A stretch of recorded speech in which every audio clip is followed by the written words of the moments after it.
So the last thing we had was a machlokes between Rabbah and Rav Huna as to whether or not we say once Roiv of a Bechor is born, do we say now, moving forward, it has the din of a Bechor, like Rabbah, or do we say that once Roiv came out, we say the moment it started to be born, retroactively the Kedusha Sabachor started in. And it chaps an afkamina l'chumra, and it chaps an afkamina l'kula. The afkamina l'chumra, it chaps if a third comes out and you sell that third to a goy, if you hold, and then the rest comes out, if you hold that it only becomes kadosh mikanu laba after the roiv is born, then by the time roiv was born, there's already a shutef of a goy, and therefore it would not be a bechor. But if you held the marfrei, it would be a bechor. But on the flip side, if a third of it was born through a C-section, and then the 2/3 were born normally, if you hold it limafreya, then this would be a kula, because now 1/3 of it was born through C-section, which negates the kedusha sabachar. Mashenkin, if you hold it to be kan laba, like a rabbi holds, in this particular case, it would be a chumrah, and there would be a bachar, because you had roiv leda with a proper leda. Zog to Gemara, Tanan. Hamivakeres, hamakasha leiled, exactly our Mishnah. Mechatech ever, umashlich leklovim. That's what you can do. You can cut off each aver that comes out and throw it to the dogs. Frank the Gemara, what's the pashtus of the case of the Mishnah? My love, mechatech umaniach. It doesn't mean you're literally feeding it to the dogs live. You can cut each aver that comes out, stockpile it, and then you could serve it to dogs. But the problem is, the armit, if you hold like Rav Huna, that limafreya hu kadosh, so as soon as roiv is born, now this whole pile of sliced up avarim are psulim mikdashim. So what do you do with psulim mikdashim? You're not allowed to serve it to a dog. You cover me by your, just like if roiv was born and then you cut it. Zok to Gemara, loy hacha b'maya askinon b'mechatech umashlich. In fact, that's what our Mishnah means. When it says you can give it to klovim, it means you can give it to klovim as you're going along. But once there's a roiv born, of course, even what you cut prior to that, you cannot give to the klovim. So you're telling me that if you stockpiled those cut pieces of Evarim, you're going to tell me that they have a Kedusha B'chor? Well, then why didn't the Mishnah say so? Aditana say for Yotzaruba Yikaver, V'nifter Amina B'chora, V'lif like V'liste B'yidei. The Mishnah didn't have to go so far to a case where it was Yotzaruba. The Tana only had to change one small detail about the previous case, and even there, it would be cover, and that is that all of the Evarim that he cut up as it was coming out are still in front of us, still here. In fact,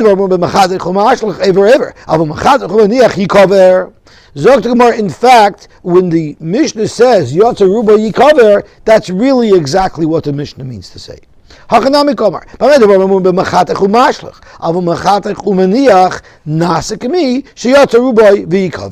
Beautiful.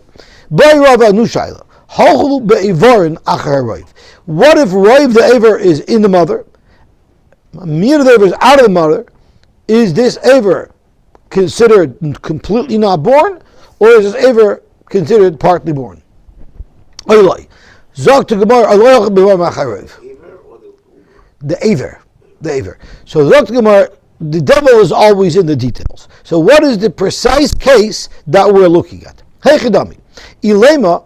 Shagon sheyotze roiv of the uber came out, but in order to be mashlim that roiv, we were relying on a quarter of the arm. B'miyut aver. So if you count that miyut of the arm that's also sticking out, then you have roiv uber, and then the animal is considered born, and therefore it has kedusha b'chor, for instance. But what if you consider the aver itself, you look at it by itself, and you say if you balt only a miyut is out, you look at it like it's all in, so now you don't have a bechor that was born yet, you don't have roiv leda yet. So the kamiboylon, high miyut the beroi, the miyut that's on the outside, which we want to use it to be mitzaref to the rest of the animal, and say that this uber is considered born, baser roiv the aver shadinalei. Do you say no? it follows the roiv of its own aver, and therefore it's not considered like it was born, and therefore this animal is not born yet. Or maybe you look at the whole uber, and of course the roiv, the uber will be out with this little bit, and therefore it's going to be roiv. Zog to Gemara, Pshita, that's not even a shaila, and there is no reason why Rava would have cleared such a shaila. Pshita the loy shavkinon ruba the uber vazlid and basar roiv aver. It's pashut that the roiv of the uber overrules everything, and we consider that this partial aver is considered nailad. But you know where this shaila would come into play? Elikagoin shiyotza chetzoi beroiv aver. What happened is it's exactly 50-50 right now. We need one little bit to push it over the edge. Exactly 50% of the uber was out, and we need one more percent to push it over the roiv. Now, it happens to be that counted in our tally of half the aver, of half the uber, is there's a roiv aver that's sticking out. So most of the arm is sticking out, and if you add that arm, that part of the arm sticking out to whatever else is sticking out, which is for sure considered out, everything's good, then you have exactly 50-50. But if you count the part that's in also to be out, now you have 51%. So that is the question. That miyut that's in the inside still, could we say and that we look at it like it's also completely born? And now we could say that the uber is roiv born. That's the shaila. Zog to Gemara, Tashma. Yotza ruboy, hareze yekyover. That is our Mishnah. So what does the Mishnah mean? Yotza ruboy, hareze yekyover. My ruboy. Is it a plain and simple case of roiv? Ilam ruboy mamish. You need a Mishnah to tell me you go basar roiv. How many times in Shas does the Tana already tell us you go basar roiv? So why would the Tana present us over here such a simple halacha? Ad hashta lo yashmi'inan the rubei kakulei. We never heard the call of rubei kakulei. Eureka! We discovered America here by Hilchos Bechar. The Tana is teaching us that if roiv the animal is born, it's considered born. We know that. Oh, the morning Duvi. Elolav. So that cannot be what the Tana is referring to when the Tana said, Yotza Ruboy, Hareza Yikover. I'll tell you what the Tana must be referring to. The case that we're looking at, that's how it always happens to be coincidentally. What the Tana must be referring to is the case of our Shaila. Elolav, Kagoin Shiyotza Chetzioi Beroiv Aver. Exactly 50% of the animal is born, but you're relying on the Roiv of an Aver. And that's exactly our Shaila. And what does our Mishnah say? Yikaver, meaning you consider the aver completely noilat, the miyut of the aver that's inside goes basar roiv of the aver which is outside. This animal now is 51% born, and maybe that's what the Mishnah means. Yatsa ruboy haresa yikaver. It's not a regular roiv; it's a chiddush roiv. It's this roiv that we're clearing about. So we have a right to our shaila. That's not what our Mishnah is talking about. Rather, our Mishnah is talking about kagoyin sheyotza ruboy b'miyut aver. Maybe it's speaking like the case that we said was pshita, that roiv of the animal was born if you count a miyut to the aver, the kamash malon, the lo shavkina and ruboy the uber the behema vazlin basar aver. It tells us that you don't look at roiv of the aver, you look at roiv of the uber, which was the first thing. And that, even though the Gemara said Pshita, don't declare about it, I guess it's good enough of a Chiddush to say that the Mishnah would reference it. Right? Because that was the first consideration that we had, which the Shaila was about. And the Gemara said that's Pshita, that you go Basar Roiv Uber, right? You said that if we were at 50-50, right? The Shaila was we were at 50-50. No, that's the second version of the Shaila. The first version of the Shaila was, we're at 51. But part of that 51 is the miyut of an aver whose roiv is not out yet. So there the Gemara said, Pshita, that miyut counts towards roiv of the whole uber. And you don't say that we look at it like it wasn't born. Let's get dragged on.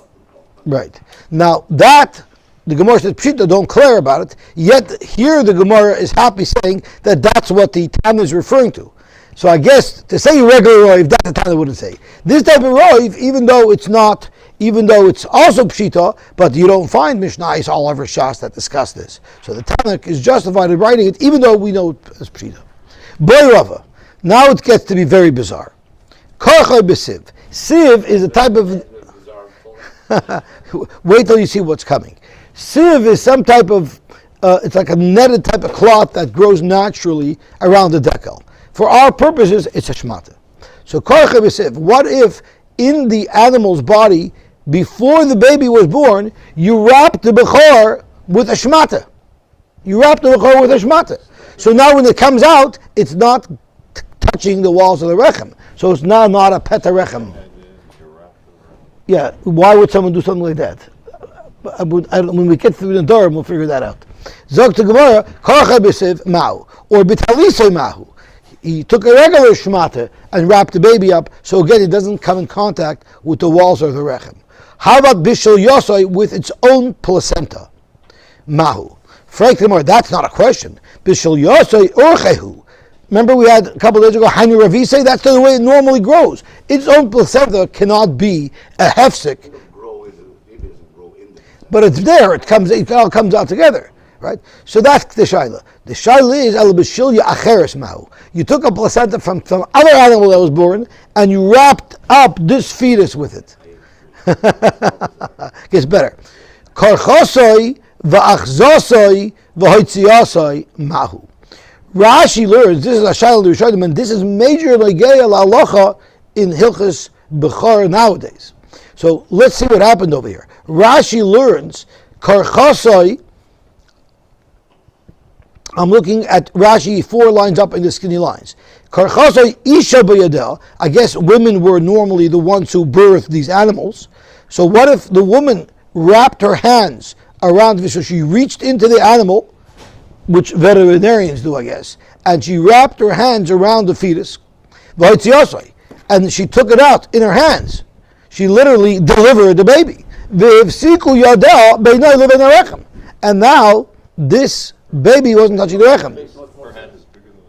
I guess it was a small lamb. If her name is Mary, she had a little lamb, right? So amrinon kivan the urchehu loyled es behemta. Or maybe it's normal for veterinarians to reach in and pull the animal out, and therefore it wouldn't be a chatzitza in a shemata. Now, what's very interesting to note is there are other shitas. Look what it says over here. So if you look at the Rabbinic Gershom, he says Isha karchaso b'shum dovar. She took some type of shmata and she wrapped it around. But this is something which is normal to do. There are other Rishonim who learn that what if a male was born together with a female and the female is wrapped around the male. So weiter, the male isn't coming into contact with the walls of the rechem. So it's very relevant if a woman has twins, a boy and a girl, and the girl is wrapped around the boy the way the delivery is done. Now that's a very big shaila. Is this child a bechor? Does this child need pidyon ben? So it actually gets relevant to Aaron Baker just had a boy and a girl, and it was pidyon ben. And the boy was born first. Wow. So okay, what if the boy and the girl came out together? I don't know how that would be possible, poor mother. But if that would happen, would that be an issue? So there are such shilas that do come up at pidyon ben. Animals are different than Yeah. Okay, so Zog to Gemara. Or now it gets even more bizarre. Or what happens if a chulda, a weasel, climbed into the womb? Basically, he went the wrong way up a one-way street, right? Balosai chulda, v'hoitzi osai, and the chulda took the baby out. Mayu. What's the fake the more mean? Hoitzi osai ha'afikte. It was taken out already, as Rashi says. Ha'afikte kishahaya balua v'loy noga berechem. So that's the same shaila that we had, that it came out and it didn't come into contact with the wall, of the rechem. So no, that's not the question. The question is, Balosai, it went into the rechem, it swallowed the animal, Voitziosai took it out, then Vichnisosai, the weasel went back in again, Vihikiosai, and spit it out, and then Vyotzme Elav Mahu. Do you say the first time it comes out, it has to be a Peter Rechem? Or what if you can go for round 2? The mother wanted to experience childbirth multiple times. Zok to Gemara. No, the next one is the winner. The next one is the winner. You took 2 females. One female animal has the Bechor, she's giving birth. The other female never had a child. And you literally put them butt up against each other. Hidbik Shnei Rechamim, V'yotza Mizeh, the animal, the baby was born and left the Rechem but never reached the Avira Olam because he went straight into the next woman's uterus. So the question is, female. So the question is, do you say for sure the first mother she had a bechor and the next child that this mother has is not a bechor, but the second mother she had in vitro, if you could call it that. Right? She was hosting a baby. Does that count as a peterechem? Mao didei pater the lav didei loy pater adilma the lav didei nami pater teku. I guess it could be very negaya if there's a mother who never had a child is hosting the fetus of another couple. That happens sometimes because a woman inside cannot handle a pregnancy. So she could become pregnant, but her body can't handle a pregnancy. So what they do is they'll take the growing fetus and they'll implant it into another mother. So she's not donating any DNA. It's not in vitro, which is a big tumult between Moshe, who's mater, and some Rebbe, who's a mamzer. But this is a legit baby born from the 2 parents, but it was hosted into another rechem. There's a lot of legal questions about that. Who's legally the mother? But would that second mother now not have a bechor anymore? Zok to Gemara, teku. Boy Ravacha. I want to see Elio on his face when he hears it. Boy Ravacha. Ravacha cleared a shaila. You know what I think? People wonder what's keeping Mashiach away. Mashiach looks at all these tekos, he's thinking, if I come, I'm going to have to come up with solutions for all these shailas. You know what? I'm not ready yet. Boy Ravacha. Niftachu kois lebeis harechem. What if the uterus was totally ripped apart? Mahu avir rechem maktish v'ika. It's still in the rechem and it's coming out of the rechem. Oidilma negias rechem mekacha. Only if the fetus is in contact with the walls of the uterus, v'halaka, and therefore this wouldn't be a bechor. Boy mar bar Rashi. How about nekru kois lebeis harechem? If they were uprooted, for mahu. What would be the lacha? But nekru, halesnu, you just said a minute ago, that was the shaila. If there's no kois lebeis harechem, so what is this shaila any different? Ella, what it means is nekru v'tali lebitzavori. The walls of the rechem fell out, wrapped around the neck of the uber, and that's how the uber was born, with the walls of the rechem wrapped around him. So he did go through it, but not in the conventional fashion. My bimkoiman mikdashi. Only if it's peter rechem, when the rechem is where it belongs. But shaloi b'mkoim loy mikdashi, idilma l'maisa was peter rechem. Just the rechem wasn't where it belonged. Idilma shaloi b'mkoim nami mikdashi. Again, very interesting shilas. Boy minei Rabbi Yirmiyah Rabbi Zera. How about nigmimu kois lebeis harechem? Imagine someone peeled off a layer of the kois lebeis harechem. So the beis harechem is still there, but the surface that normally is the inner surface of it that the fetus would be in contact with doesn't exist. Ma'u. Amrlei, so Reb Zera said, you were already touching on a shayla that was discussed. Kanagos, you're touching beboyedi boilam. The boy Reb Zera had a shayla. V'amrila boy minei Reb Zera mirabasi. Or could be Reb Zera even asked the shayla of Rabasi, and the shayla was as follows: I made merubala parts. What if part of the walls of the Beis HaRechem are gone, but some of them are there? However, when this fetus was born, it was Yotza Derech Paretz. It came out on that side. Usually it fills the whole opening. I don't know exactly what it is, but it comes out where it was only in contact with the part of the part of it was open. Or on the other hand, Paretz Mubala Oimed V'Yotza Derech Oimed, which was the Miyat, Mai. Zog to Gemara, that's not, in fact, the same shaila as Rabbi Yirmiyah's shaila. Because Atkan lo yibayilei ela parts from Rubala Oimid, Dika Oimid Boilam. There is some uterus left. Avol Nigmamu, where there's nothing left at all, loy kamabayilei, that wouldn't be a shaila to them, and they would for sure hold that it would not be considered a Bechar. Okay, now we're changing gears. We've been talking about what is the status of an animal that's half born, half not born. Lagabe getting hechsher shchita. Now we discussed lagabe kedushas bechar.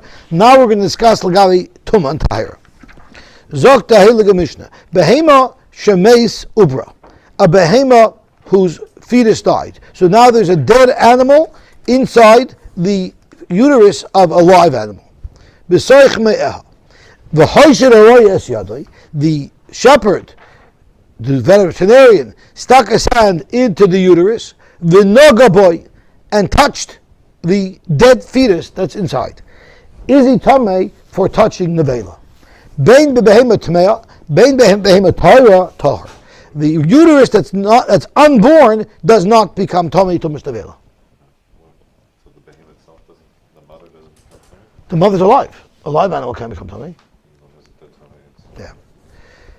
Rabbi Yosy Haglili Eimer b'tmei atame. If it was a non-kosher animal, then the baby becomes tamei, the fetus becomes tamei. If it's b'tahira, if it's a kosher animal, it's tar.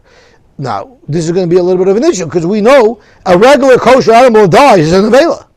So now we see that maybe according to Rabbi Yosy that a behemoth tahira is not as nevelodic as a behemoth tamei. We're going to have to see how that plays out. It's all going to be based on very difficult Xeris HaKosovs. Now, one of the things that has to be brought up is Tumah Balua.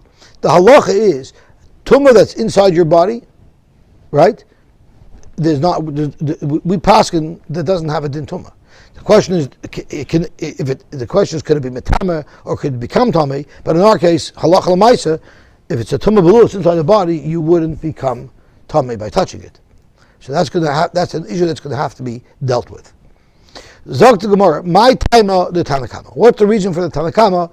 Why it's tahor? So Tosfos asks right away, Vim Taimar, umay kaboy, v'atumah balui, v'lay metama. We don't need to find the reasons why you're not tamei no matter what you touch inside the uterus, because it's balua. And there's a rule, tumah balua never makes you tamei. Maybe this is what the Gemara is trying to probe. Rabbi Kiva on Daf Ayin Beis holds that an uber b'mei isha could be tamei. So according to him, it's lehacha gabe behema. So therefore, here by a behema, he wants to gabe kavachomer could appear spekulas like Rashi explains. Ta'afilu Rabbi Kiva moidahacha. And that's what we're going to see in a minute. Even Rabbi Kiva is moida over here that there is tumas beis hasasar. Okay, the next parts of Tosfos are relevant to what we're going to learn shortly. So Zok Gemara, my time the Tanakama, Amar B'chisa, it's a simple kavachomer. Im ha'ila imay latir b'achila.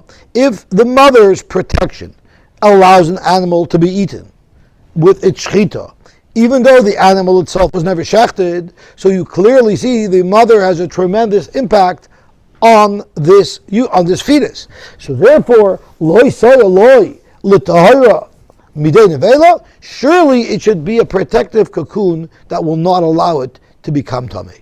Zok Rashi kavachomer. Kloimer. Afil Rabbi Kiva. So Rashi is asking the same kasha as Tosfos. Afil Rabbi Kiva damar l'kamon tumah balua. If you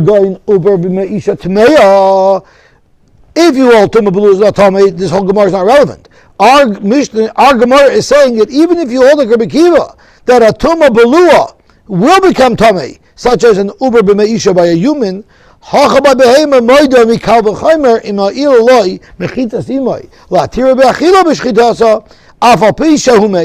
because even though it's dead, if you shech the mother, that animal you can eat, right? Even though the animal is dead inside the mother. So surely, when the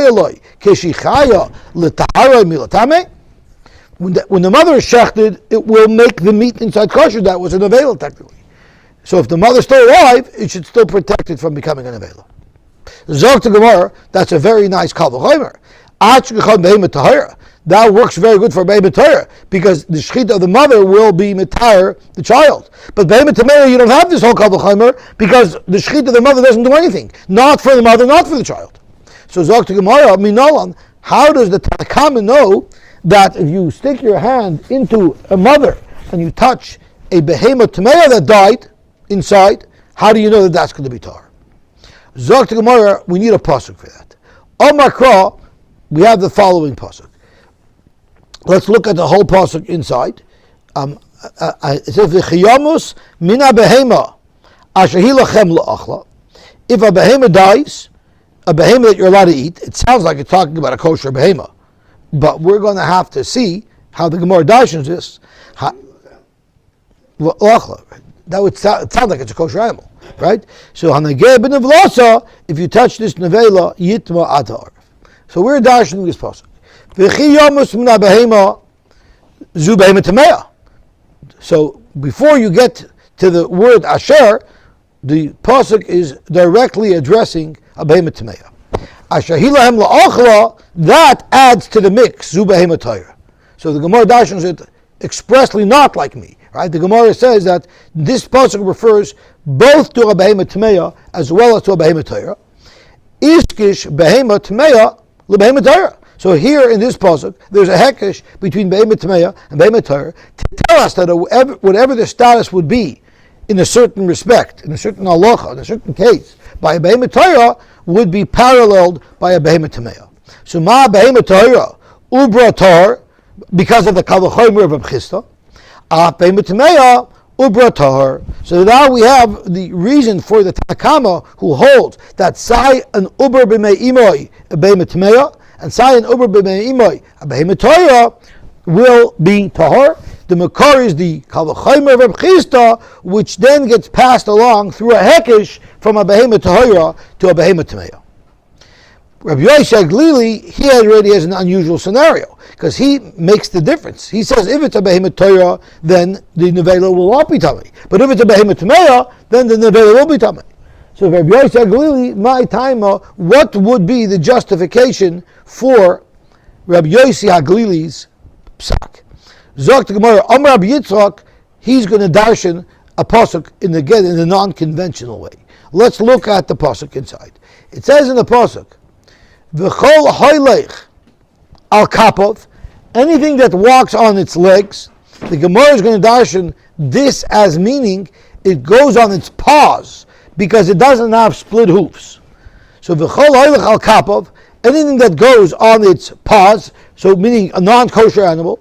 B'chol achaya ha'hoyleches al arba, that's inside. B'chol achaya, if it's inside a mother. So Rabbi Yitzchak Kundashin that this pasuk is speaking about a fetus that does not have split hooves, meaning a fetus of a non-kosher animal that's inside a live animal, ha'ilechas al arba, whose mother is also a behemoth tameya, tameim heim lachem, they are tamei, and kol hanageh b'nevlasan yitma da'arav, even the nevela is tamei. So you have a specific pasuk that's addressing a behemoth tameya, that's addressing the fetus of a behemoth tameya, telling us that it will be tamei, which means ignore the hekesh that we have between behemoth tameya and behemoth tahira because of this pasuk that's specifically addressing a behemoth tahira.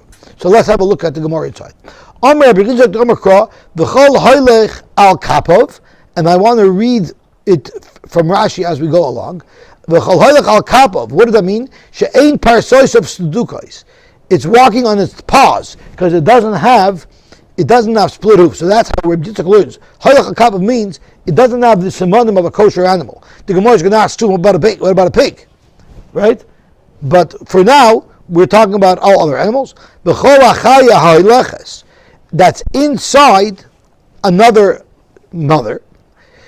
Mahalche kapayim bechaya tmeisilach. Zokt Rashi, mahalche kapayim bechaya, if there's a mahalche kapayim, a treif animal, bechaya, that's inside a live animal, b'soich guva shal behema chaya, which is exactly our case, tahainu uber tamei b'mei imoi, who's also tamei. There, that will be tamei. Rashi, Mishum Nevela. It will be Tumas Nevela. How do you know we're talking about Tumas Nevela? Because that's how the pasuk finishes off. So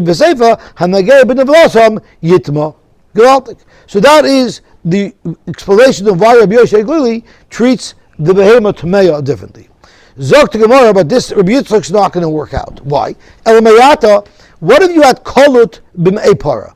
We had earlier that if you have an animal that is in a para, so its mother is a kosher animal, but it doesn't have split hooves. We learned that if you shech the mother, that animal you can eat.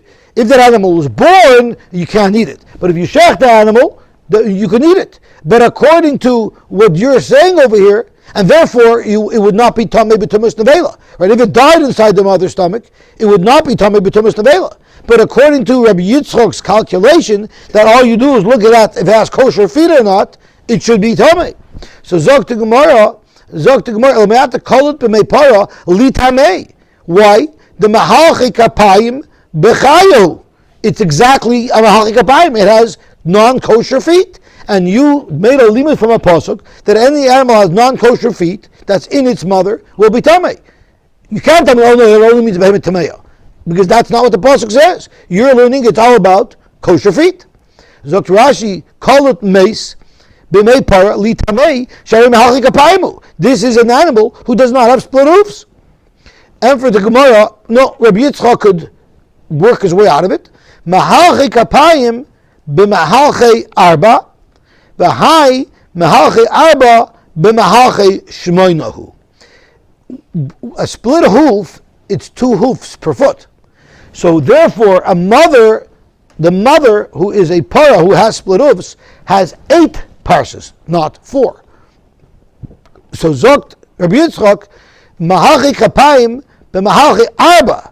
You know what type of animals this pasuk is saying? If a fetus dies, it's tamei. That's if the child has 4 parses and the mother has 4 parses. Here the child has 4 parses, but the mother has 8. So mahalchi kapayim b'mahalchi arba. That's what's tamei. V'hai mahalchi arba b'mahalchi shmoinahu. Zok Rashi. Umeshami mahalchi kapayim b'mahalchi arba be'inon. That's what you need in order to say it will be tamei.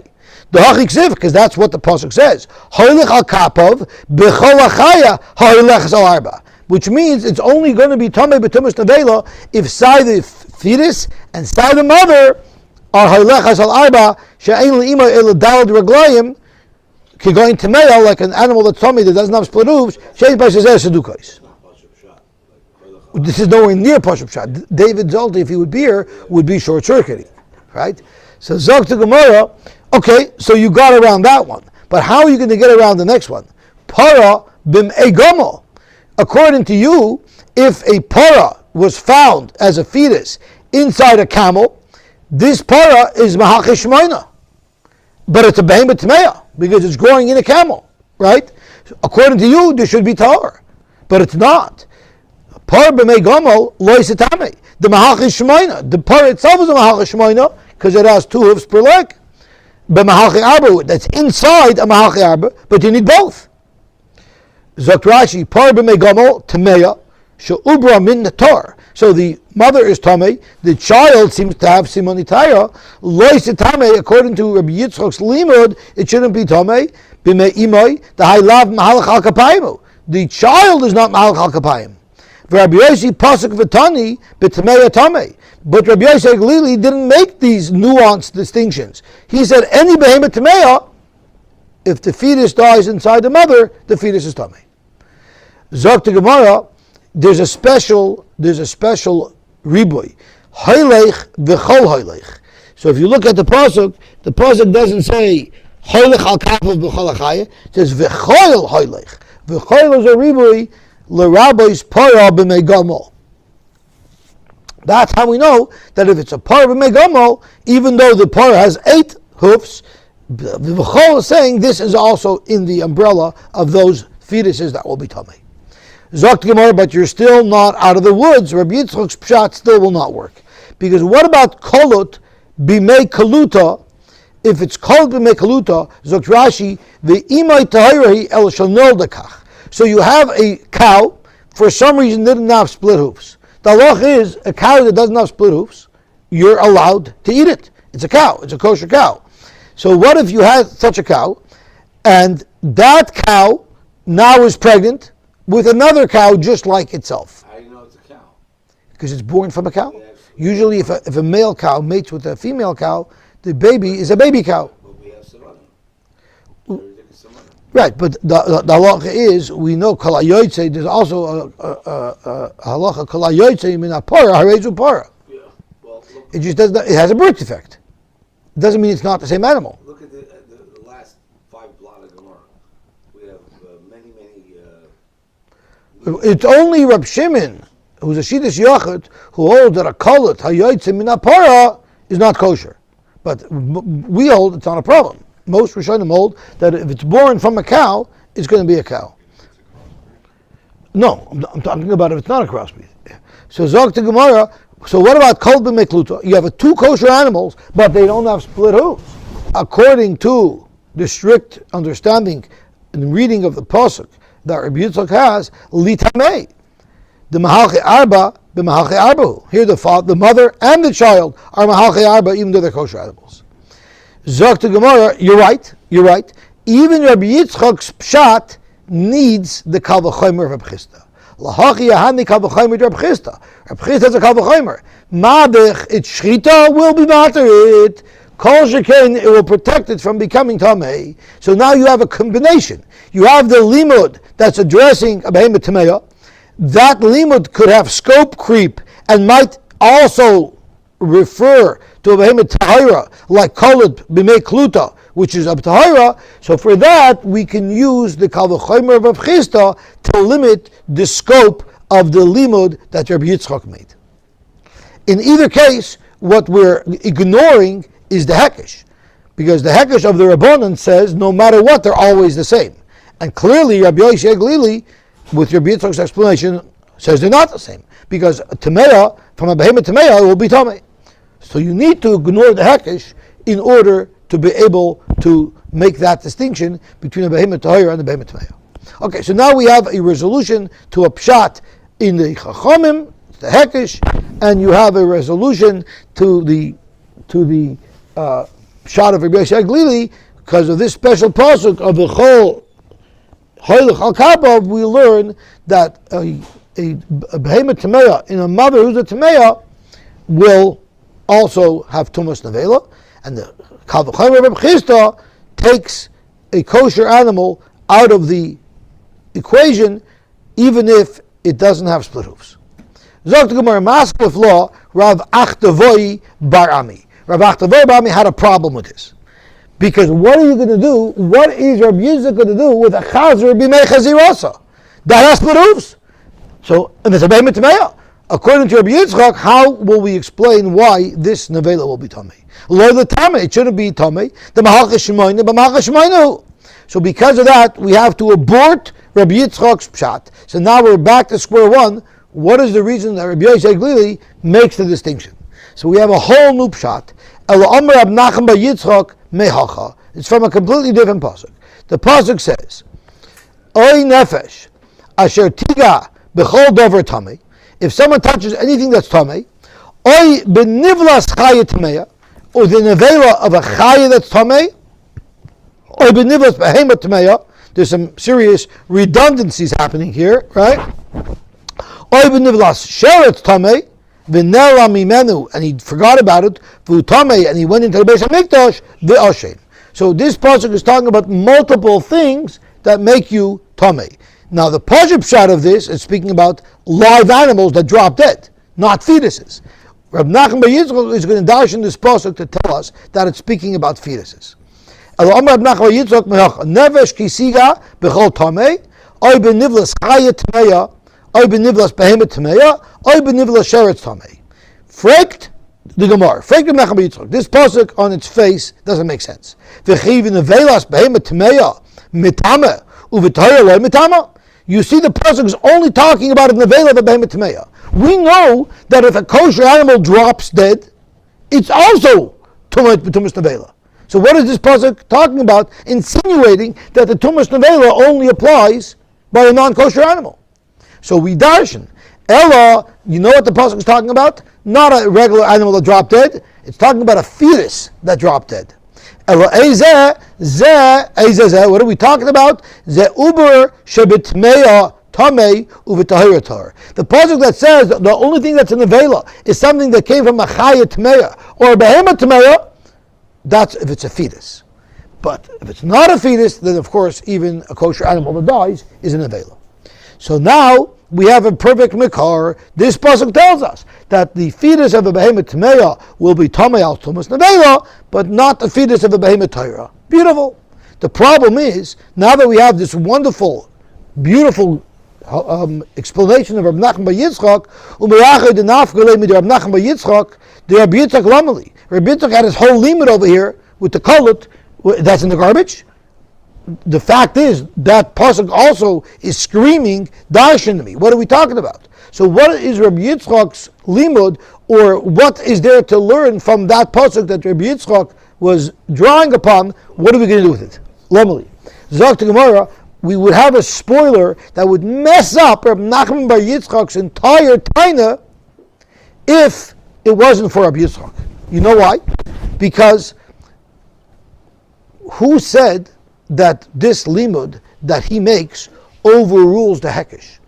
Maybe the hekesh that we learned earlier that compares a behema tmeya to a behema tahira overrules the limud from this pasuk. Now, you can't just overrule a limud from the pasuk. But what if I find somebody who darshans this pasuk differently? So then I could say, who said to darshan this pasuk like Rav Nachman bar Yitzchak and ignore the hekesh, darshan this pasuk differently, and don't ignore the hekesh.